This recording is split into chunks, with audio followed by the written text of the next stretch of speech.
Hello YouTube homies, it's me, Yellow Ferret. So this is the video where I discuss the evil Pokemon team I created. I actually got this idea from MNJTV, who has tons of great Pokemon content by the way, and who I would highly recommend you check out because it's just a really fun channel. Now, MNJTV's video talked a lot about what gameplay centered around Team Pixie Dust would look like, but I'm not going to do that because it would take too long. And frankly, trying to come up with plot points would just bore me. Anyway, my evil team is called Team Psychonium. Obviously, this is their logo. As you could probably tell, it's basically the shell Slowking wears, but with a small P taking the place of the jewel. Now, I imagine Team Psychonium grunts would look something like this. Yeah, I know they're not that great, but drawing humans isn't one of my talents, and I never said it was, okay? Moving on.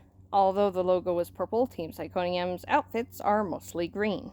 The reason for this will be discussed in a different video, I just wanted to quickly note it here. Now, the goals of Team Psychonium are really quite admirable. They want to end all Pokemon poaching, preserve and restore Pokemon habitats, and implement and enforce a strict code of ethics for Pokemon trainers and researchers. Additionally, Team Psychonium are actually quite good at practicing what they preach. Grunts are welcome to use whatever Pokemon they like, but in order to achieve the rank of admin, they must prove themselves capable of controlling psychic Pokemon in battle. However, any kind of forceful tactics, such as belittling a Pokemon's performance, are not allowed, and anyone caught using such methods will face harsh discipline.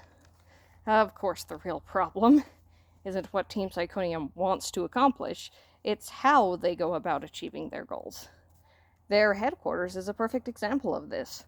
While Team Psychonium members have been known to pop up all over the Pokemon world, their primary base is on Delos Island, a place partially inspired by a real-world island of the same name. I picture it off the coast of Kalos somewhere because Galar already has the Isle of Armor and the Crown Tundra, and it wouldn't really make sense for a decently large landmass to be so close to Alola, but not counted as one of the Alolan Islands. Anyway, Delos Island was originally the site of a research facility dedicated to examining Pokemon fossils.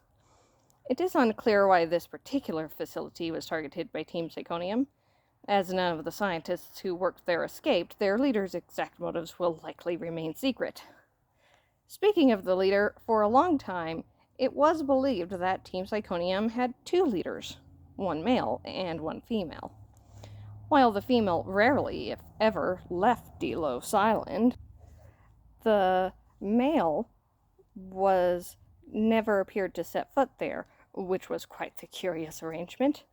But eventually, the male known as Indra began to be observed on the island, and the female named Latona seen far afield. After years of careful observation, Latona and Indra were, at long last, determined to be the same individual, using two separate names. Again, we'll discuss that a bit more in a separate video dedicated exclusively to the leader of Team Psychonium. Now, infiltrating Team Psychonium to learn more about their plans would be a great idea, except infiltration has proven remarkably difficult. Every spy assigned to the task has fallen out of contact, presumably revealed as an imposter by Latona's psychic Pokemon and reassigned, so to speak, to one of the island's so-called work camps. Now, if Team Psychonium was a larger organization, it would be downright terrifying. But thanks to Latona's suspicious nature and lack of charisma, it has remained relatively small, which can only be a good thing. Alright, that's enough for this video. I'll see you next week with my video about the perfect trick-or-treating Pokemon team. I'll see you then, homies.